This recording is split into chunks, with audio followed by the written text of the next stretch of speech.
Hello everybody. So today in this session I will be showing you how to perform an experiment through a virtual lab. So right now as you can see I am on the page of Amrita Vishwa Vidyapeeth, which have given you a list of experiments which can be performed by a virtual lab. So right now I am here on the solid state physics virtual lab and a list of experiments is there. So I will right now be doing this 4-probe method. This is the method which is used to find the resistivity of a semiconductor. So now you can see here various tabs are provided. So one is for the theory.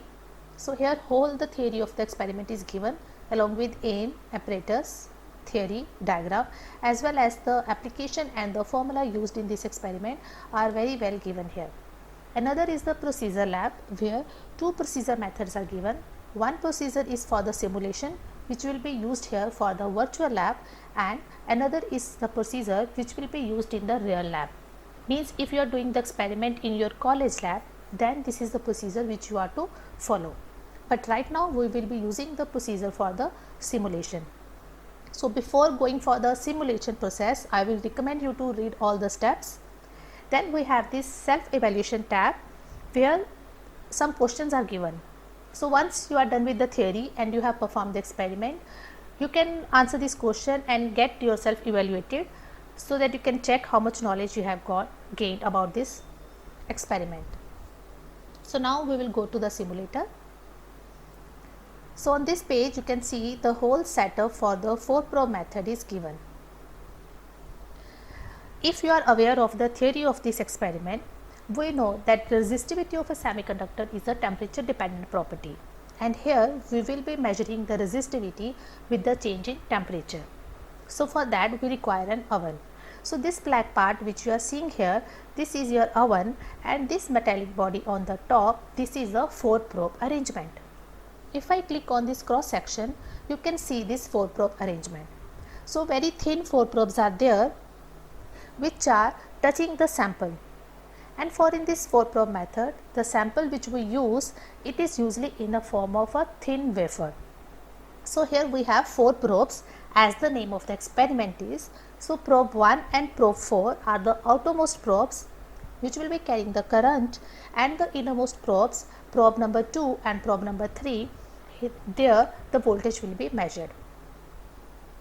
So now you can see this is your PID controlled oven. So where we can change the temperature or we can control the temperature. This is your constant current source and this is your voltmeter.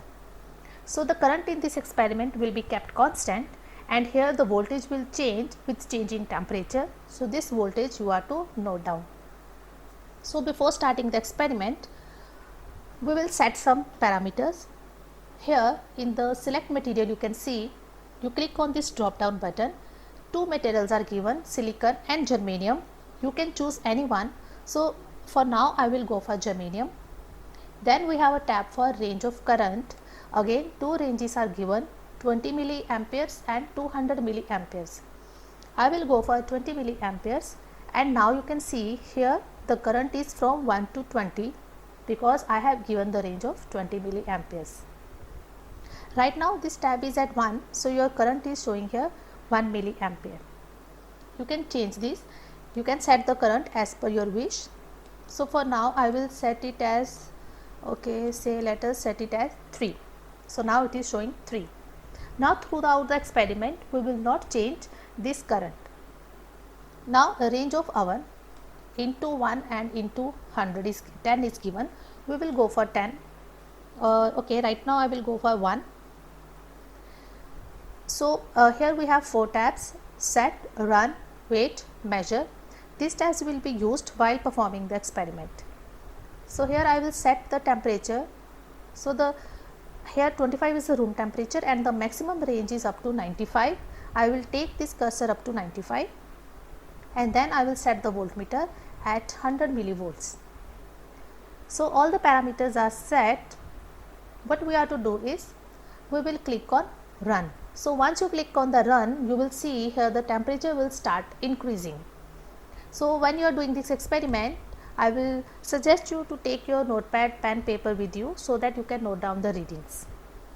So now I will click on run. You can see the temperature here will start increasing and this voltage is also changing. So once it will come at 30, you have to click on this wait. So once the temperature is there and if you want to measure that particular value, do click on the wait so that this will stop at the same time.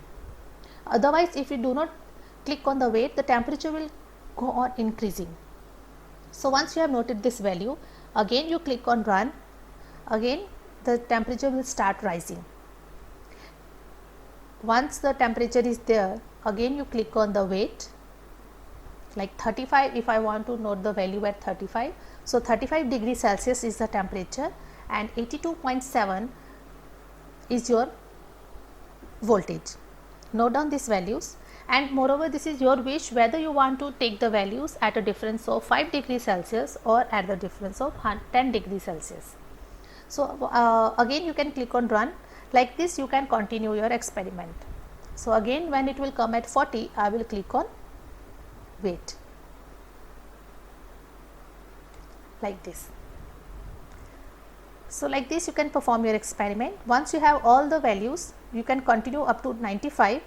So once you recorded all the values, either you can do the calculation manually like you do in your ordinary regular lab, or you can put all the values here.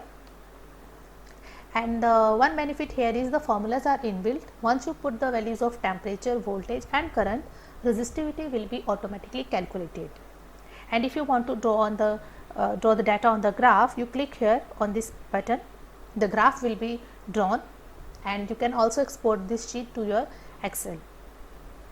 You can take a print also through this, and in case you want some more number of rows, you can click on this and more rows will be inserted. So once you are done with the experiment, you can also repeat it by changing the parameters. So for that you will have to click on this reset.